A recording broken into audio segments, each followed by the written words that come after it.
Ini dia guys, Honda Civic FB TRO generasi ke-9. Hari ni saya nak bawa kereta ni test drive. Kita nak tengok macam mana prestasi kereta ni, tapi bukan test drive yang tekan-tekannya, kita bawa yang biasa-biasa saja. Jadi model ni adalah model tahun keluaran 2012, mempunyai kuasa enjin 2000cc, 6 kelajuan, VTEC engine. Model ni cantik, tapi hari ni kita tak ada buat review luar. Hari ni saya nak review untuk cara ataupun macam mana rasa dia kereta ni apabila kita bawa. Saya tak pernah bawa kereta ni, Honda Civic TRO tahun 2012 ni. Dia keluaran sebelum FD ya. Jadi saya rasa mungkin anda semua tahu macam mana rupa kereta ni. Tanpa membuang masa lagi, tanpa berlengah lagi, mari kita test drive, mari kita teruskan dengan kita punya uji kaji untuk membawa kenderaan ini. Jadi kereta ni dia menggunakan keyless ya. Jadi dia tak pakai kunci. So kita ni dia punya push start button ada kat sini. So nak start kita just tekan brake and then start lah. Jadi first impression dia apabila korang masuk dekat kereta ni, korang akan nampak satu dashboard yang luas. Dan dashboard dia dah start digital ya. Walaupun tahun 2012 dashboard dia dah digital, kecuali yang inilah analog, tapi di atas tu semua digital. Dan kereta ni, yang model ni owner dah tukar kepada Android player.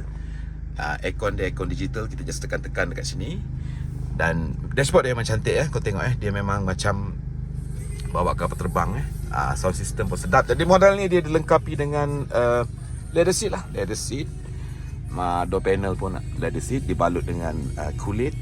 Belakang pun sama, leather seat. Dan ni dia punya konsol tengah. Cantik ya model ni. Steering dia punya steering multifunction steering. Dan yang best tu ada pedal shift. Ada pedal shift ya, ada pedal shift. And then ada cruise control. Kita tutup dulu suara dia lah ya. Okey, jadi tanpa membuang masa lagi, mari kita teruskan dengan test drive kita. Jadi test drive hari ni kita santai saja. Okey, ni gear dia. Macam biasa kita tekan D. Kita pergi ke D and then jom. Okey. Kereta ni mempunyai perbatuan sebanyak 100 lebih kurang 135,000 ke atas macam tu, bawah 140,000. Okay, kereta tahun 2012 masih berbaloi lagi tak korang rasa kereta ni kalau korang nak beli. Harga sekarang pasaran lebih kurang untuk kondisi yang okey, 25,000 ke 33,000. Dan untuk makluman korang, kereta ni sebenarnya tersedia untuk dijual lah, mencari pemilik baru. Okey, kita tengok dia punya door panel ada kat sini. Ini adalah controller untuk power window. Side mirror dia boleh auto flip. Okay guys, kereta ni sebab enjin dia 2.0, jadi memang pick up dia tu kita boleh rasa lah. Saya boleh rasa pick up dia. And then sekarang kita berada di eco mode Nampak tu ada lampu hijau menyala tu. Ini eco mode dia punya feel pun dah sedap. Eco mode ni kita boleh off lah. So tujuan eco mode ni adalah untuk menjimatkan penggunaan minyak.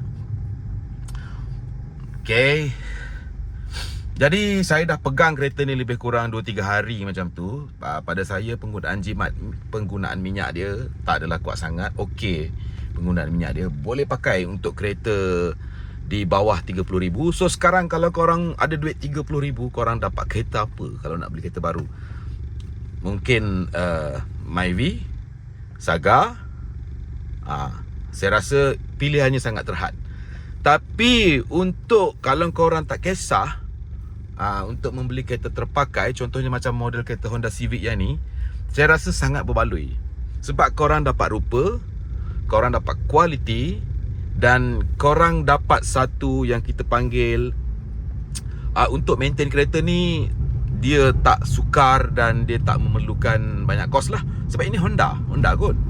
Kan? Jadi dengan di bawah RM30,000 korang dapat satu kenderaan yang okey, tengok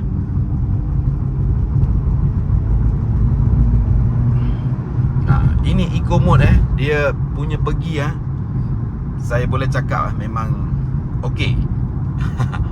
Okey, jadi saya sebenarnya ini bukan kereta saya, ini saya cuma tolong kawan saya untuk jual kereta dia.